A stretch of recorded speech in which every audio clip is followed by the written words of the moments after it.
গরম খন্তি দিয়ে তার পিঠে চেক দিয়েছে। এটা কখনোই বন্ধু মা ফাতেমার আদর্শ হতে পারে না। এরকম মা ফাতেমাকে নিয়ে আলোচনা করলে অনেক করতে পারবো, জাস্ট একটা এক্সাম্পল দিয়েছি। এরপরে আছেন মা ফাতেমার বিয়ে হয়েছে কার সাথে? হযরতে আলী, ইসলামের চতুর্থ খলিফা। আমার নবীজি বলেছেন আনা মাদিনাতুল ইলমি ওয়া আলিউন বাবুহা। আমার নবীজি জানিয়ে দিয়েছে I am a city of education, the gate of that city is Ali. আমার নবী বলেছেন আমি হলাম শিক্ষার শহর, আর এই শহরের দরজা হলো আমার আলী। তাহলে আপনাকে কি করতে হবে? আপনাদের দেশে, আমি বলি আপনাদের এই দেশে আমাদের বাংলাদেশে বউ যদি কোনো ধরনের কোনো কিছু করে, বউকে মারে কি মারে না?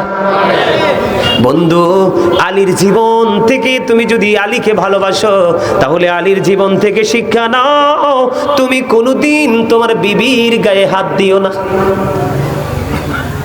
কারণ এইটা তোমার জীবন সঙ্গী, এইটাকে তুমি ভালোবেসে দেখো। তুমি যদি 5% ভালোবাসা তুমি তোমার বিবিকে দাও গো, তোমার বিবি তোমাকে 100% এর চেয়ে বেশি দিতে চাইবে। কারণ নারীর একটু কোমল হয়, তারা তাদের স্বামীর প্রতি ম্যাক্সিমাম নারী বেশি দুর্বল থাকে, ঠিক কিনা বলেন? নারী হলো স্বামী হলো নারীর জীবনের সবচেয়ে বড় অলংকার। এখনকার স্বামী স্ত্রী তো ইঁদুর বিড়ালের মতো, কথা কয় না? ভুল বলছি? এখনকার স্বামী আর স্ত্রী ইঁদুর এবং বিড়ালের মতো। আর আগের যুগের দাদু এবং দাদা ভাই, ওরা হলো জোড়া জোড়া কবুতরের মতো। আমি দেখছি বন্ধু, আমার দিকে তাকান। আমার একজন দাদা ছিল, আমার দাদার বড় ভাই, মানে সবাই মরে গেছে, বড় দাদা মাস্টার ছিল। আমি নিজে দেখছি আমার দাদু একেবারে বুড়ো, হাঁটতে পারে না। দাদা লাঠিবট দিয়ে হাঁটে, গুজো হয়ে গেছে। কিন্তু বন্ধু, পান্তা যদি দিতে হতো, আমার দাদাকে পান্তা দিতে হইতো। যদি দাদু কাছে না আসতো, দাদা রাগ করতো। কি করতো? দাদা রাগ করতো। এই ছিল প্রেম। এমন প্রেম যদি শিখতে চাও, তুমি হযরতে আলীর জীবন থেকে শিক্ষা নাও। তোমার জীবনে যতগুলো শিক্ষা, তুমি শরীয়ত বলো, তরিকত বলো, হাকিকত বলো, মারেফত বলো, যেটাই তুমি শিখতে চাও, ওই বন্ধু শিক্ষার শহরের দরজায় টাচ করো। আর জোরে কন্যা সুবহানাল্লাহ, আর একটু মহব্বতে, আর জোরে। বন্ধুরে আমার, তাদেরকে তুমি লালন করো, তাদের আদর্শকে তুমি বাস্তবায়ন করো, জীবন ধন্য হয়ে যাবে। মা ফাতেমার বিয়ে হলো হযরতে আলীর সঙ্গে। তারা দুজনের কলিজার টুকরা হলো, আমার প্রাণের নবীর কলিজার টুকরা হলো ইমাম হাসান হুসাইন, দুই ভাই। কথা কয় না? কি কে ভালোবাসতে হলে আপনাকে কন্ডিশনে আসতে হবে। আল্লাহর হাবিব বলেছেন আদিবু আওলাদাকুম আলা তালাতি হিসানিন হুব্বি নাবিকুম ওয়া হুব্বি আহলি বাইতিহি ওয়া আলা কিরাআতিল কুরআন। আপনার আমার প্রাণের নবী তিনি বলেছেন তোমরা তোমাদের সন্তানদেরকে তিনটি বিষয় শিক্ষা দাও। একটা হলো নবীর প্রেম, হুব্বি নাবিকুম, টিচ, বলবো teach the love of the profit, নবীর ভালোবাসা। নবীর প্রেম সম্পর্কে ছোট্ট করে বলে দিয়েছি, যা বোঝার বুঝে নিয়েছেন। এমনিতেও আপনারা বোঝেন, যদি না বুঝতেন আগে আসতেন না। দুই নাম্বার হলো হুব্বি আহলি বাইতিহি, টিচ ফ্যামিলি লাভ। প্রাণের নবীজির বন্ধু, প্রাণের নবীজির আহলে বাইতের ভালোবাসা, নবীর পরিবারের ভালোবাসা। আপনি নবীর পরিবারকে ভালোবাসতে হবে যদি আপনি ঈমানদার হন, যদি আপনি আল্লাহ চান। কারণ আল্লাহ রাব্বুল আলামিন নবীর আহলে বাইতের উপর সন্তুষ্ট। মা খাতুনে জান্নাত ফাতেমা। আমি যদি আপনাকে একটা এক্সাম্পল দেই, আপনার আমার এলাকায় বন্ধু কাজের লোক আছে না নাই? তার এত ঘৃণ্য ভাষায় ডাকে বুয়া, বাবারও বুয়া, মারও বুয়া, দাদারও বুয়া, দাদুর বুয়া, ছোট্ট বাচ্চারও বুয়া। এত অবহেলা কি একটা মানুষ নিতে পারে? কেন বললাম দেখেন, আহলে বাইতকে ভালোবাসতে হবে। যদি আহলে বাইতকে ভালোবাসেন, এটা আপনার জন্য ফরজ এবং ঈমান। ভালোবাসলে আপনার লাইফস্টাইল পুরো চেঞ্জ হয়ে যাবে। যেমন মা ফাতেমা নবীর আহলে বাইতের প্রথম সদস্য, ঠিক কিনা বলেন? মা ফাতেমা সম্পর্কে আল্লাহর হাবিব তিনি বলে দিয়েছেন ফাতেমা তু সাইয়্যিদাহু নিসাই আহলিল জান্নাহ। আমার নবী বলেছেন mother Fatema is the leader of females in Jannah. আমার নবীজি বলে দিয়েছে, ও কলচমা গ্রামের আমার মা বোনেরা, মা গো, ও আমার বোনেরা, হৃদয় খুলে শোনো, তোমরা কোনো টেনশন করো না, আমার রাসূলকে ভালোবাসো, রাসূলের আহলে বাইতকে ভালোবাসো। এর মধ্যে মা বোনকে বলবো মা ফাতেমার আদর্শকে লালন করো, তাহলেই তোমার জীবন ধন্য হয়ে যাবে। হুজুর কেমন করে লালন করব?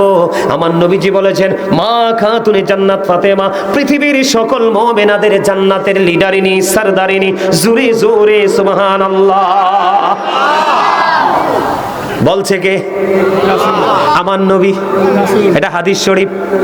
আপনারা কি কোরআন তেলাওয়াত করার পরে, হাদিস শরীফ তেলাওয়াত করার পরে আপনারা শোনেন না হুজুররা বেশি বেশি বলে সাদাকাল্লাহুল মাওলানাল আযীম ওয়া সাদাকা রাসূলুহুন নবিয়ুল হাবিবুল কারীম। তার মানে আল্লাহর কথাও সত্য, নবীর কথাও সত্য, অস্বীকার করা যায় না, করলে ঈমান থাকবে না।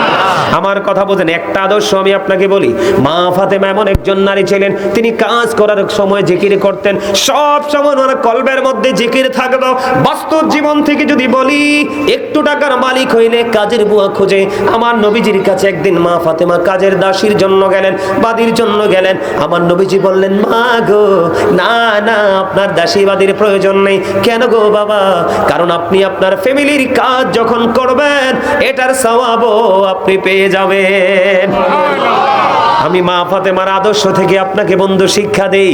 তারপরেও মা ফাতেমা যখন বেশি পেরেশান হয়ে যেতেন, তারপরেও কাউকে না কাউকে একটু হেল্প করার জন্য নিয়ে আসতেন। মা খাতুনে জান্নাত ফাতেমা, ওনার একটা আদর্শ ছিল, যদি তিনি কাউকে দিয়ে কোনো কাজ করিয়েতেন, কাজ করাইতেন, কাজ করানোর সময় তিনি খেয়াল করতেন যিনি কাজ করতেছে উনি কি ক্লান্ত হয়েছে কিনা, টায়ার্ড ফিল করতেছে কিনা। মা ফাতেমা যখন দেখতেন ওই কাজের লোকটা একটু টায়ার্ড ফিল করতেছে, বেশি কষ্ট হয়ে যাচ্ছে, মা খাতুনে জান্নাত ফাতেমা একটা ডাক দিয়ে বলল তুমি একটুখানি বিশ্রাম করো, আমি তোমার জায়গা থেকে শুরু করব। তার মানে কাজটা তুমি এখানে থামিয়ে দিলে, তুমি কাজটা এখানে থামিয়ে দাও, কাজটা এখানে তুমি থামিয়ে দিয়ে একটু বিশ্রাম করো, আমি এখান থেকে আবার কাজটা শুরু করব। বন্ধু, এটা হলো মা ফাতেমার প্রতি ভালোবাসা, এটা হলো তার আদর্শ। আর একটা বড় কাজ হলো মা বোনদের জন্য পর্দা। সুবহানাল্লাহ বলেন না? আরো জোরে বলেন সুবহানাল্লাহ। আর একটু মহব্বতে পড়ুন সুবহানাল্লাহ। এখনকার মহিলারা হেল্প করে নাকি খুন্তি দিয়ে ছেক দেয়? কথা কন না কেন? আপনারা দেখেন নাই? কয়দিন আগে দেখেছি ভিডিও একটা ভাইরাল হয়েছে বন্ধু, চট্টগ্রাম মুরাদপুরে। মেয়েটার মা মারা গেছে বন্ধু, মেয়ের মার শেষ মুখটা দেখতে দেয়নি রে। এত নিষ্ঠুর মানুষ কেমন করে হয়, এত পাষাণ মানুষ কেমন করে হয়, এত পাথরের মতো হৃদয় মানুষের মধ্যে কেমন করে থাকে। মেয়েটাকে দেখতে দিল না, মাকে দাফন করে দিল। সর্বশেষে মেয়েটা একটু ত্রুটি করার কারণে তার শরীরটাকে, অঙ্গ প্রত্যঙ্গকে ক্ষতবিক্ষত করে দিল। শেষ পর্যন্ত গরম খন্তি দিয়ে তার পিঠে ছেক দিয়েছে। এটা কখনোই বন্ধু মা ফাতেমার আদর্শ হতে পারে না। এরকম মা ফাতেমাকে নিয়ে আলোচনা করলে অনেক করতে পারবো, জাস্ট একটা এক্সাম্পল দিয়েছি। এরপরে আছেন মা ফাতেমার বিয়ে হয়েছে কার সাথে? হযরত আলী, ইসলামের চতুর্থ খলিফা। আমার নবীজি বলেছেন আনা মাদিনাতুল ইলমি ওয়া আলিউন বাবুহা। আমার নবীজি জানিয়ে দিয়েছে I am a city of education, the gate of that city is Ali. আমার নবী বলেছেন আমি হলাম শিক্ষার শহর, আর এই শহরের দরজা হলো আমার আলী। তাহলে আপনাকে কি করতে হবে? আপনাদের দেশে, আমি বলি আপনাদের এই দেশে, আমাদের বাংলাদেশে বউ যদি কোনো ধরনের কোনো কিছু করে, বউকে মারে কি মারে না? বন্ধু, আলীর জীবন থেকে তুমি যদি আলীকে ভালোবাসো, তাহলে আলীর জীবন থেকে শিক্ষা নাও, তুমি কোনোদিন তোমার বিবির গায়ে হাত দিও না। কারণ এইটা তোমার জীবন সঙ্গী, এইটাকে তুমি ভালোবেসে দেখো।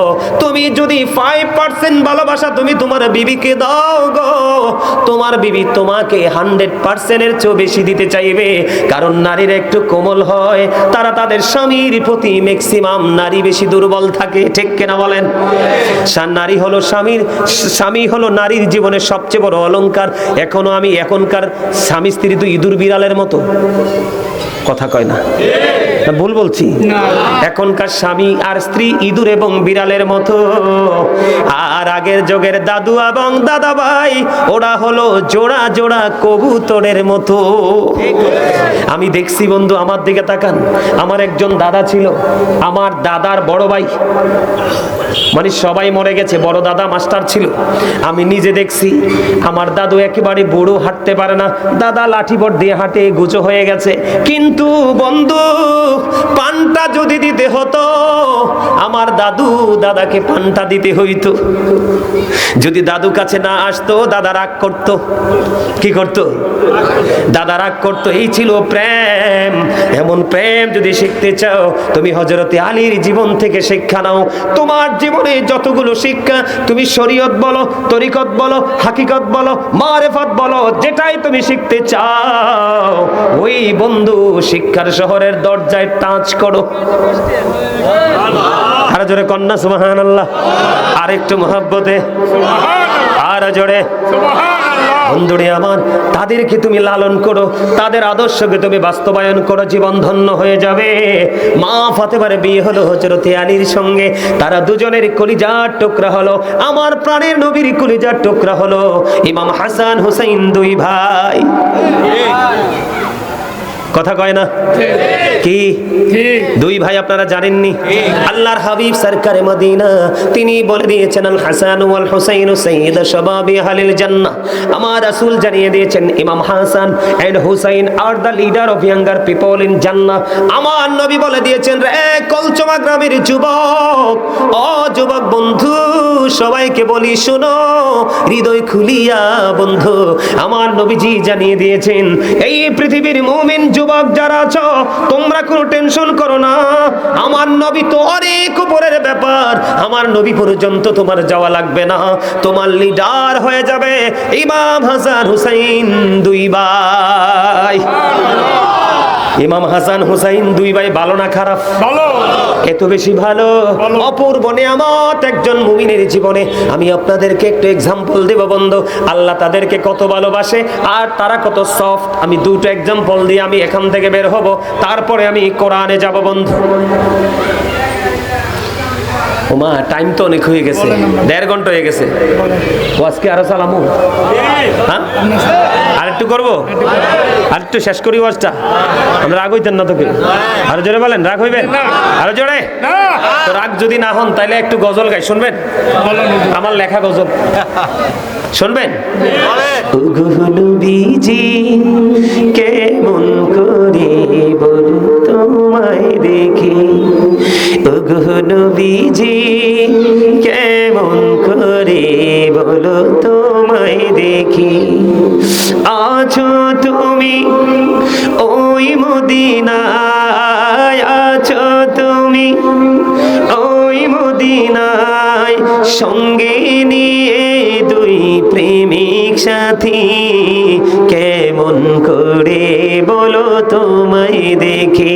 বলেন ওগো নবীজি, বলেন ওগো নবীজি কেমন করে বলো তোমায় দেখি, দেখার আশা আমার মনে পুষে রেখেছি আপন করে।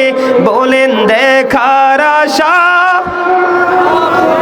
আমার মনে পুষে রেখেছি যতন করে, পাই যদি গো নবী তোমার দিদার, শীতল হবে মোর দুটি আঁখি, কেমন করে বলো তোমায় দেখি। বলেন ওগো নবীজি কেমন করে বলো তোমায় দেখি। মারহাবা বলেন, আরো জোরে। আপনারা আমার ওয়াজে বিরক্ত হয়ে যেতেছে। আমাদের কুদরতি সাহেব আসছেনি, চলে আসছে। আমাদের কুদরতি সাহেব আজকের মাহফিলের যিনি প্রধান আলোচক, আমার ভাই হযরত মাওলানা মুফতি গাজী মোহাম্মদ সিরাজুল ইসলাম কুদরতি সাহেব, তিনি আপনার আমার মাঝে চলে আসছে। সম্মানিত উপস্থিতি, আপনার লাইট জ্বললে কিন্তু বাতির কাজ এটা কি হয়ে যায়, পাওয়ারলেস, মানে পাওয়ার থাকে না, ঠিক না বলেন? 500 পাওয়ারের বাল্ব চলে আসছে। আমি শেষ করে দিচ্ছি, আমি বুঝতে পারতেছি আপনাদের মেন্টালিটি কোন দিকে। তবে শেষ করে দেই আলোচনাটা, একটু মন দিয়ে শোনেন। মহাব্বতের একটা জায়গা, সেই জায়গাটা আপনারা বুঝে নেন, শিখে নেন, তাহলে জীবন বদলানো সম্ভব। আল্লাহ কেমন করে ভালোবাসে তার মধ্যে থেকে একটা এক্সাম্পল দিই। গতকালকে একটা দিয়েছিলাম ওখানে। বন্ধুনি আমার দিকে তাকান। আমার নবী, আপনার নবী, দু জাহানের বাদশা নবী, কলেজার টুকরা ইমাম হাসান হোসেন, দুই ভাই। বন্ধুরি আমার, এক গ্রাম্য লোক একদিন মান্নত করলো। আমাদের মধ্যে অনেক মানুষ আছে না, মাহফিল যখন হয় যে হুজুরকে ভালোবাসে বলে রে, মাহফিল কমিটিকে ডাইকা ডাইকা বলে, মাহফিল কমিটিকে বলে আমি হুজুরকে অনেক মহাব্বত করি, উনি এবং ওনার সঙ্গীদেরকে খাওয়ানোর দায়িত্ব আমার। করে কি করে না? চট্টগ্রাম বন্ধু, আমি গেলাম আপনার ইয়াতে হাটহাজারীতে। একজন মুরব্বী একবারে চিকনা করে, একটা সময় নাকি তিনি অনেক গরিব ছিল, ওনার পাশে একটা অনেক বড় মাহফিল, তারা হুজুর দাওয়াত দিবে। ওই মুরব্বী শুনতে পাইছে যে ওখানে মাহফিল হবে। এবার মুরব্বী ডাক দিয়ে বলতেছে, মাহফিল কমিটিকে ডাইকা বলতেছে, তোমাদের একটা টাকাও হাদিয়া লাগবে না, আমি একজনকে অনেক বেশি ভালোবাসি হৃদয় থেকে, সেটা হলো কুমিল্লার গাজী সুলাইমান আল কদরি সাহেব। তোমরা শুধু আমার এই হুজুরকে তোমাদের মাহফিলে দাওয়াত দিবা, খাওয়ানো পরানো হাদিয়া সব আমার দায়িত্ব। যাওয়ার পরে রীতিমতো অবাক হয়ে গেলাম। মাহফিল কমিটি একদিকে আর ওই মুরব্বী একদিকে। বন্ধু, আরো কত গিফট আমার জন্য রেখে দিলেন, সেগুলো আমাকে দিলেন। ছেলে আসবে বিদেশ থেকে, আসার সময় ছেলেকে বলে দিল, ও বাবা গো, আমার একজন প্রিয় মানুষ আসবে আমার বাড়িতে, খালি কেমন করে দিব, শুধু হাদিয়া দিলে চলবে না, আরো কিছু দিতে চাই। তুমি আসতেছো, আমার হুজুরের জন্য কিছু স্পেশাল কিছু নিয়ে আইসো। এর মধ্যে সবচেয়ে বেশি পছন্দ যেটা বন্ধু, বড় একটা আতরের কৌটা, এটা বেশি পছন্দ হয়েছে, এখনো স্মৃতি হিসাবে আলমারিতে রেখে দিয়েছি। এই মুরব্বী যেন জীবনে আমার কলিজা থেকে যেন দূর না হয়, এই মুরব্বী যেন জীবনে কোনোদিন আমার মন থেকে যেন হারিয়ে না যায়। ওই আতরের বড় কৌটার দিকে তাকাইলে মুরব্বীর চেহারাটা দেখতে পাই, গায়ের মধ্যে গোস্ত নাই বন্ধু, একেবারে চিকনা, কিন্তু তার মাথা থেকে পা পর্যন্ত ভালোবাসায় ভরা। বন্ধু, এই কথাগুলো বলতাম না, এটা বলার কারণ কি জানেন? আমাদের দেশে এখন কিন্তু অনেকেই মান্নত করলে কয় শিরক হয়ে গেছে। মান্নত মানি হলো একটা উসিলা। কি বলেন দাদা ভাই? কি আল্লাহ, আমি হুজুরকে দাওয়াত দিয়ে একটু মিলাদ পড়াইবো, একটু খাবার খাওয়াইবো, এটার উসিলায় ফলার বিদেশের ব্যবস্থাটা করে দিও। এইরকম তো থাকে, ঠিক কিনা বলেন? আল্লাহ তো বলছে ওয়াবতাগু ইলাইহিল উসিলা, তোমরা যেই কোনো উসিলা তালাশ করতে পারো, কোরআনে বলেছে, এটা কোনো সন্দেহ নাই। ঠিক তেমনি ভাবে ইমাম হাসান হুসাইন বন্ধু, দুই ভাই ছোট্ট, আমার দিকে মন দিয়ে শোনেন। এক গ্রাম্য লোক মনে মনে নিয়ত করলো, আমি একটা হরিণ আমার নবীজির দরবারে উপহার দিব। এবার ওই গ্রাম্য লোকটা পাগল পারা হয়ে গেল একটা হরিণের জন্য। খুঁজতে খুঁজতে খুঁজতে খুঁজতে বন্ধু হরিণীর একটা পুটপুটে বাচ্চা পাইলো। আপনার হরিণ সরাসরি দেখছেননি? আমি বন্ধু দেখেছি, এত মায়া লাগে রে। আমাদের কুমিল্লা ক্যান্টনমেন্টের ভিতর একটা জায়গা আছে রূপসাগর, এটার মধ্যে ঢুকলে বন্ধু চক্ষু শীতল হয়ে যায়, অশ্লীলতার কোনো সুযোগ নাই। এটা সেনাবাহিনীর পুরো আওতার মধ্যে বন্ধু। আমি ওটার মধ্যে ঢুকে একবারে প্র্যাকটিক্যালি কাছে থেকে দেখেছি বন্ধু, এত সুন্দর হরিণ। এই মা হরিণী যদি এত সুন্দর হয়, বাচ্চাটা না জানি আরো কত সুন্দর। বন্ধুরি আমার, ওই গ্রাম্য লোকটা কি করলেন, তিনি ছোট্ট একটা হরিণীর বাচ্চা ধরে নিয়ে আসলেন। এত সুন্দর, আমার নবীজির দরবারে এটাকে হাদিয়া হিসাবে দিয়ে দিলেন। এইটা দিতে দেরি রে, হযরতে হুসাইন রাদিয়াল্লাহু তাআলা আনহু পাগল হয়ে গেছে। না না না না, গো এত সুন্দর হরিণীর বাচ্চা তুমি আমাকে দিয়ে দাও না। আমার নবীজি সঙ্গে সঙ্গে বন্ধু ইমাম হুসাইনকে দিয়ে দিলেন। ইমাম হুসাইনকে দিতে দেরি রে, এবার হাসান রাদিয়াল্লাহু তাআলা একটা ডাক দিয়ে বলল, নানা নানা গো, ও আমার নানা গো, আমারও তো একটা হরিণ লাগবে। এবার আমার নবীজি চিন্তা করতেছে, আমার কাছে তো এসেছে একটা, আমার কলিজার টুকরা হাসান চেয়ে বসেছে, আমি কি করব? আমার আল্লাহ রাব্বুল আলামিন আমার নবীর ইজ্জত এত বেশি, মর্যাদা এত বেশি রে, নবীর আহলে বাইতের মর্যাদা এত বেশি। হাসান রাদিয়াল্লাহু তাআলা ওই হরিণের বাচ্চা চাইতে দেরি রে, সামনের দিকে চাইয়া দেখি আমার নবীজির পবিত্র দৃষ্টি মোবারক যখন সামনের দিকে পড়লো, এবার চাইয়া দেখে একটা মা হরিণীর সঙ্গে সঙ্গে আরেকটা বাচ্চা দৌড়ে আসছে। দৌড়ে দৌড়ে দৌড়ে দৌড়ে আমার নবীজির পবিত্র কদমে চলে আসলো। আমার নবীজির কদমে আসার পরে ও বন্ধু আল্লাহর কুদরত থেকে হরিণীর জবান খুলে গেল। হরিণী একটা ডাক দিয়ে বললেন, ইয়া রাসূলুল্লাহ, ইয়া হাবিবাল্লাহ, নবী গো, ওই যে গ্রাম্য লোকটা বাচ্চা হরিণীটা আপনার দরবারে উপহার দিয়ে গেছে, হাদিয়া দিয়ে গেছে, এই বাচ্চাটা হলো আমি মায়ের। ইয়া রাসূলুল্লাহ, আমার ওই বাচ্চাটা আপনি আপনার একটা কলিজার টুকরাকে দিয়ে গেলেন গো, আমি মা হয়ে আমি আবার আরেকটা বাচ্চা আপনার আরেকটা কলিজার টুকরাকে নিজে এসে দিয়ে গেলাম। জোরে জোরে বলেন না সুবহানাল্লাহ, আরো জোরে বলুন সুবহানাল্লাহ। ভালো লাগছে নি আপনাদের কাছে? ও বন্ধু, কি হয়েছে? এটা কি হাসির ওয়াজ? হাসির ওয়াজ? এই এই টুপিওয়ালা, কথা কি শোনো না? এটা কি হাসির ওয়াজ? হাসির ওয়াজ এটা? কত বড় বেয়াদব, খেয়াল করেন। দুইটা মিলে ভোট খাচ্ছে আর হাসতেছে।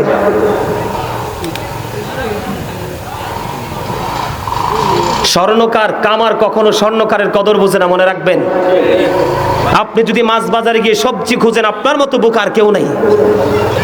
আমি বলি, যেই দিন এই বাংলাদেশ থেকে, এই বাংলার জমিন তথা এই পৃথিবী থেকে যেদিন আমার নবীজির পবিত্র প্রেম মুছে যাবে, নবীর আহলে বাইতের প্রেম মুছে যাবে, সেদিন শুধু কোরআন কোরআন কোরআন কোরআন বলবে, আর সেই দিনই কিয়ামত হবে। ঠিক কিনা বলেন?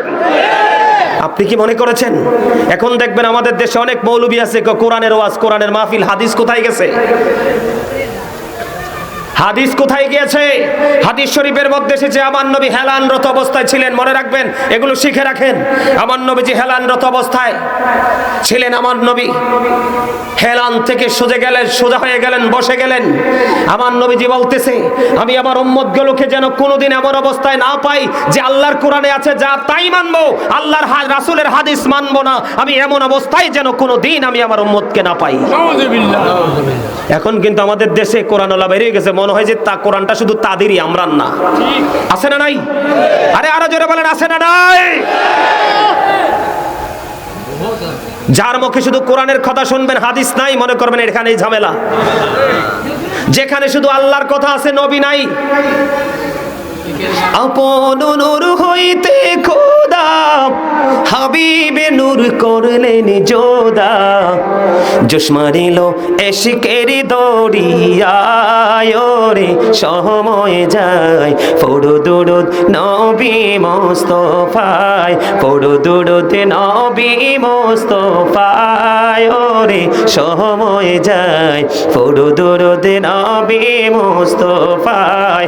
ওই আমার আল্লাহ যখন ছিলেন একা,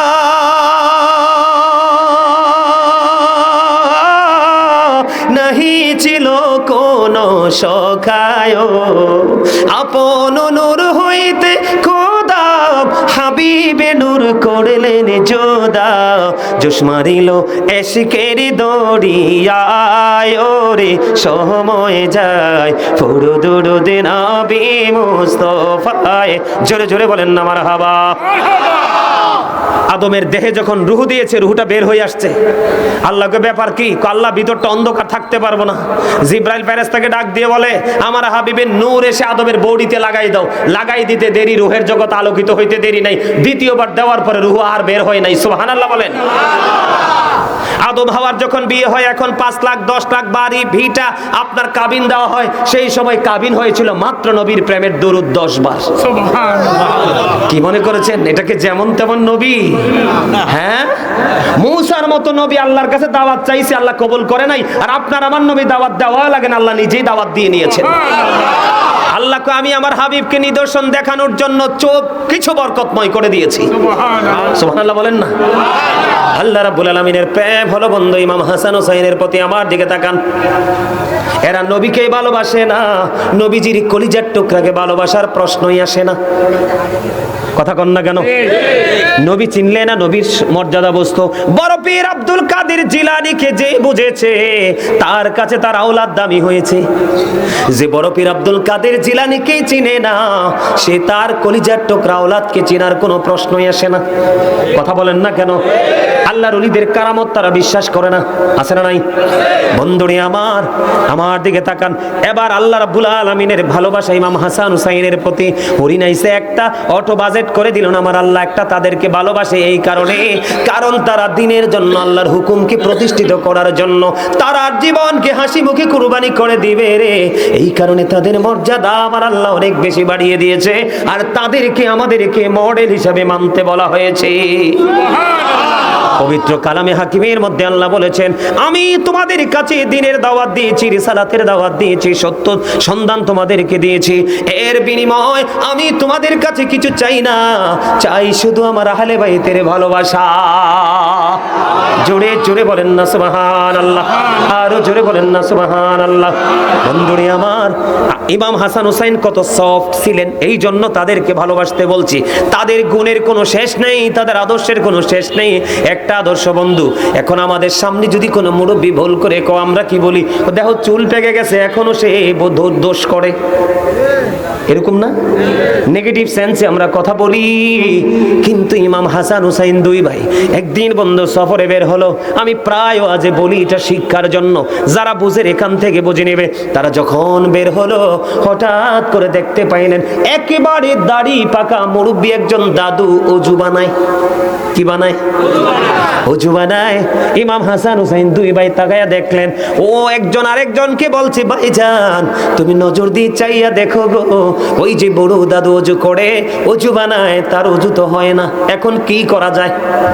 কিন্তু দাদুকে কষ্ট তো দেয়া যাবে না, বেয়াদবিও করা যাবে না। ও বন্ধু, কত মিষ্টি ছিলেন তারা, কত মধুর ছিল তাদের আচরণ, কত প্রেমময় ছিল বন্ধু তাদের দৃষ্টি। কয় দাদুকে কষ্ট দেয়া যাবে না, আজকে কৌশলে দুই ভাই মিলে দাদুকে অজু শিখাই দিব। এবার হাঁটতে হাঁটতে হাঁটতে হাঁটতে বন্ধু দুই ভাই চলে গেল। যাওয়ার পরে দাদুর কাছাকাছি চলে গেলেন, যাইয়া দাদুকে একটা সালাম দিলেন। সালাম দেওয়ার পরে দাদু সালামের জবাব